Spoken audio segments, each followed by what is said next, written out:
فأعوذ بالله من الشيطان الرجيم بسم الله الرحمن الرحيم والعصر إن الإنسان لفي خسر إلى آخر السورة। উপস্থিত হযরত ওলামায়ে কেরাম, অত্র জামিয়ার আসাতিজা কেরাম এবং আমার উস্তাদ মুহতারাম, যিনি হাতে ধরে ছোটবেলায় আমাকে মানুষ করেছেন, হযরত মাওলানা রফিকুর রহমান সাহেব মুদ্দাসিরুল আলী ও ফজলায়ে দারুল উলুম খুলনা। আমি কোনো কথা বলার সময়ও নেই, আসছি দেরিতে, কথা বলার জন্য না, দোয়া নেওয়ার জন্য।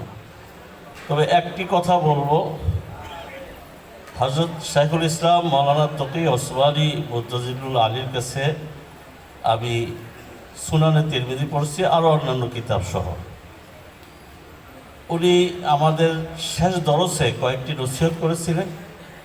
তার মধ্যে একটা হচ্ছে এই, উনি বলছিলেন যে হে আমার প্রিয় ছাত্ররা, তোমরা তো ফারেগ হয়ে যাচ্ছ, সবাই যে মাদ্রাসায় পড়াইতে পারবে, সুযোগ হবে এমন না। কারো বাপের ইন্ডাস্ট্রিজ আছে, সে হয়তো সেখানে দেখভাল করতে হবে, কারো ব্যবসা আছে ইত্যাদি, বিভিন্ন কাজে তোমরা হয়তো আত্মনিয়োগ করবে, ব্যস্ত থাকবে। কিন্তু যেহেতু তুমি 12 বছর, 15 বছর, 10 বছর, যে কয় বছর পড়েছ, দর্স হাসিল করেছো আসাতিজা গ্রাম থেকে, এই দরসের এবং তাদরিসের একটা দাবি আছে। সেটা কি? আজীবন তুমি দরস তাদরিসের মধ্যে মশগুল থাকবে। সেটা কিভাবে? উনি বলেন যে যত খেদমতেই করো না কেন, যত খেদমত দুনিয়ায় আছে, বলছে এই যুগে সর্বশ্রেষ্ঠ খেদমত হচ্ছে দরস তাদরিসের খেদমত, যেটা মাদারিসে কওমিয়ার মধ্যে হচ্ছে। এটা বুনিয়াদ, শিকড়। এই বুনিয়াদি খেদমতের মধ্যে যেহেতু ওলামায়ে কেরাম মশগুল আছেন, সেই জামাতে শামিল থাকার জন্য দরস তাদরিসের খেদমত কেউ বিলকুল ছেড়ে দেবে না।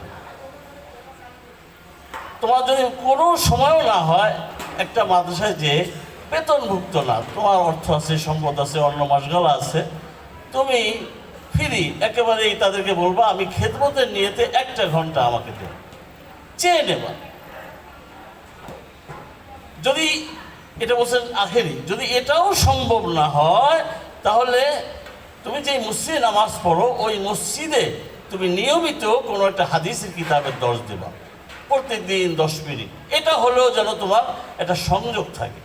পাওয়ার হাউসের সাথে সংযোগ না থাকলে তাহলে কি হয় না, বাতি জ্বলে না। তো দরস তাদরিসের সাথে সংযোগ থাকা এটা জরুরি। এর একটি কথা। দ্বিতীয় হচ্ছে, বাস আমার কথা শেষ, দ্বিতীয় হচ্ছে ভাই, সময়ের কদর করি। জীবনটা বড় মূল্যবান। আজকের যুগে সবচেয়ে বেশি আমাদের ওলামায়ে কেরামের, বাইরের আওয়ামের কথা আমি বলবো না, আমরা যে সমস্ত জাদিদ ফারেক ওলামাদেরকে দেখতেছি, বেশিরভাগ সময় অযথা কাজে নষ্ট হয়ে যাচ্ছে। হযরত মাওলানা ইলিয়াস সাহেব রহমতুল্লাহ আলী কাগজে দেখতেন যে বয়ানের মধ্যে এদিক ওদিক বিভিন্ন কথা বলতেছে, ওরা ইनको খামোশ করা দো, बैठा दो इनको, বুনিয়াদি কথা না বলে এদার ওদার কি বাত কর रहा है। তো কথা হলো যে কথাও বলছেন, মাইপে মাইপে বলতে হয়। সেখানে আমাদের এই বড় মোবাইলটা এসে আমাদের কিন্তু অনেক সময় নিয়ে নিচ্ছে। এই সময়টা হচ্ছে আমাদের জীবনের একটা অংশ। আমি যে আয়াতটা পড়ছিলাম, আল্লাহ তাআলা আয়ুষ্কালের কসম, আয়ু মানে জীবন। জীবন কি? 1 মিনিট, 2 মিনিট, 5 মিনিট, 10 মিনিট। যে বাচ্চাটা আজকে 2 মিনিট পরে মারা গেল, তাহলে সে 2 মিনিট হায়াত পেয়েছে। হায়াতের একটা অংশ। হায়াতুকা আনফাসুন তুআদ্দু কুল্লামা মাজা নাফাসুন ইন তাকাসাত বিহি জুজা। একটা শ্বাস ফেললে তোমার জীবনের একটা মুহূর্ত, একটা অংশ চলে গেল। এই জীবনে একটা মুহূর্ত এত দামি, একবার কলেমা পড়লে কত উপরে চলে গেল। আর একটা যদি সময়টা অপচয় হয়ে যায়, অনেক নিম্নে আমরা চলে যাচ্ছি। এই জন্য আমি বিনীত দরখাস্ত করব ওলামায়ে কেরামের কাছে যে এই মোবাইলের ফিতনার থেকে কমপক্ষে আপনি আপনাকে হেফাজত করেন। এই মোবাইলের ফিতনাটা বহুত বড় ফিতনা, যে আমাদের সবচেয়ে মূল্যবান জিনিসটা কিন্তু নিয়ে নিচ্ছে, অযথা কাজেও নিয়ে নিচ্ছে। কিছু জরুরি খবর শুনে বাকিটা আর না শুনলাম, সময় ব্যয় না করলাম। সময়ের কদর করি। আর ওলামায়ে কেরাম তার নিজের জীবনকে মূল্যায়ন করার জন্য শাইখুল ইসলাম প্রায় মজলিসে বলেন, হ্যাঁ আয় ওলামায়ে কেরাম, আপনি কদর পাহচানিয়ে, আপনি আপনার জীবনকে চেনেন, আপনার নিজেকে চেনেন, আপনি কে? আপনি তো সাধারণ কোনো ইঞ্জিনিয়ার ডাক্তার না, আপনি 10 বছর 15 বছর পড়ছেন মাদ্রাসায়।